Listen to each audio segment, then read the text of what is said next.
And we have a great show for you tonight, folks. Lots of playoff basketball this week. And joining me in studio to help me break it all down for you is our sports reporter and KJAC Radio sports director, the one, the only, Samuel Oshins. Sam?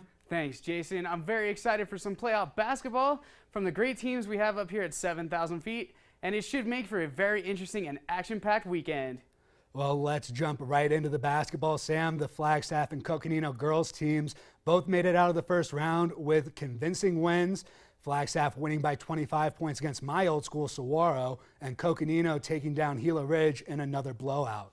What were the keys for these teams on Tuesday night, and what can these teams do to get through to the next round of the state tournament? One big theme that both the Eagles and the Panthers relied on is leadership from the upperclassmen. For Flagstaff, Noni Thomas and Monique led the charge in a 61-36 victory over the Saguaro Sabercats. The Panthers had a much smoother ride with Gila Ridge as senior Nakai put up 26 of Coconino's 55 points. The number 4 ranked Eagles were pinned up against 13th ranked Saguaro, who put up an uncharacteristic 52 points against Flagstaff in the regular season. Tuesday night's first round playoff game between the Eagles and the Sabercats piggybacked off of the team's first game, which ended with Flagstaff winning by 6.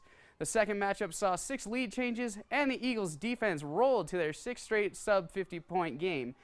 Junior Monique led the Eagles with 20 points. Across town, the Coconino Panthers rode to an easy victory thanks in part to senior Nakai's 26 points and a beatdown of the 14th-ranked Gila Ridge Hawks. Well, Sam, both these teams had very convincing first-round wins, and Sam, as you mentioned, Nakai's big game. Well, 15 of those 26 points came off the 3-ball, and if she can hit that shot consistently for the rest of the tournament, this conference is going to have a hard time knocking these ladies out of this tournament.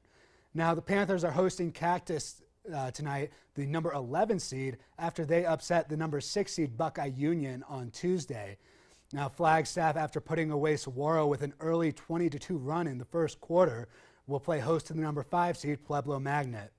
Now, let's take a look at that Flagstaff boys team. Now, because we pre-tape the overtime on Wednesdays, the Eagles are in action right now against Buckeye. So we don't have a result for that game yet, so let's take a look back at the regional tournament win from Friday. Sam, how did the Eagles come away regional champs, and what does their path forward look like from here? Jason, the pressure is on for Flagstaff as they enter the state tournament as the only boys team to come out of the Grand Canyon region. The Eagles cruise to a 12-0 regional record, as well as winning both their regional tournament matchups on the way to becoming regional champions. Flagstaff faced Mingus Union in the first round of the regionals and blew them out by 25 points to advance to the championship versus the Lee Williams Volunteers. The Volunteers, however, didn't roll over despite facing the powerhouse of the Grand Canyon region. Flagstaff won the region and the game by a score of 62-51, and 15 points from senior Brandon Tiffany carried the team. Tiffany and dual sport senior Christian Singleton have been the driving force behind the Eagles' offense, which is averaging 50-plus points a game. Earlier in the week, it was announced that the Eagles' first opponent in the state tournament would be Buckeye Union, who gave the Eagles one of their 3 losses on the season in a 2-point loss for the Flagstaff in their closest game of the year. Well, being from a weaker region, I feel that a lot of teams are sleeping on the Eagles. This team has the talent to succeed in every facet of the game, and they've shown that they can do that to win the big, important games. Now, I wouldn't be surprised to see this team play their way deep into the state tournament with guys like Christian Singleton and Brandon Tiffany leading the charge, despite being a lower seed.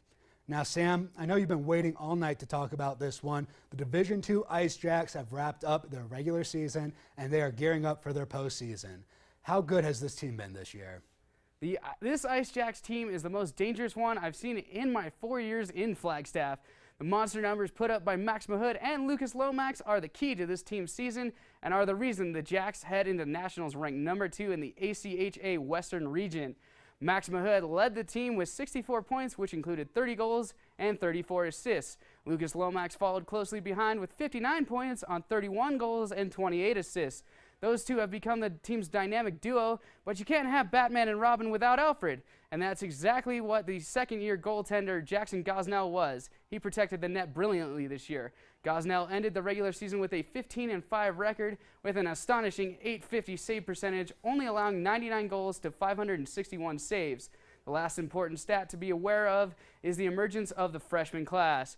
4 freshmen were in the top 10 in the Jack stat sheet. Race Miller led all freshmen with 18 goals and 16 assists and was number 5 on the overall stat sheet. NAU finished the regular season with a 6-3 loss to Arizona State Division I and finished with a record of 25-7-3.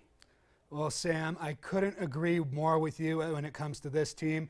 We've gotten to call a lot of these games together on KJAC Radio this season, and this team's just been really impressive all year. They have the speed to beat teams in the open ice on breakaway plays, but they also have the strength and discipline to play smart defense and out-muscle teams around the goal. Combine that with some quality goaltending, and this team has been successful all season. I expect nothing less than a deep playoff run from this Ice Jacks team.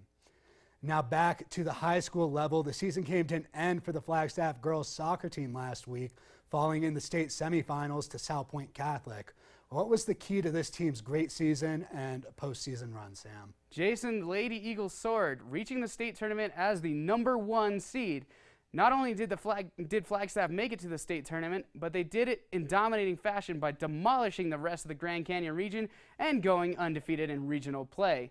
To put it into perspective, the biggest challenge the Eagles received in their 10-0 regular season was a 2-1 victory over Cactus Shadows in a freedom match. However, when it came to regional matchups, the closest anyone got to beating the Eagles was the Prescott Badgers, who lost in a 2-0 shutout. In fact, nobody from the Grand Canyon region even scored against the Eagles, who shut out all 5 regional opponents they faced. So obviously, the Eagle defense was on par, but their offense was a force to be reckoned with as well, especially if you look at the first round of state playoffs where the Eagles literally mowed over Combe 7-0. Well, after a first-round exit put a damper on what was otherwise an excellent season last year for the Eagles, this year they were even better. And the key to this team's success is their defense. Get this, they only gave up one goal in regulation this season. As far as defense goes, that's about as good as it gets. Now, looking forward for this team, they're losing 6 seniors to graduation, and some of those are some key players, but out of the 20 players on the team this year, half of them are freshmen and sophomores, so they've got plenty of options to fill those holes going forward. I'm looking for another strong season next year for the Eagles, as they are laying what may be the foundation for a dominant program year in and year out.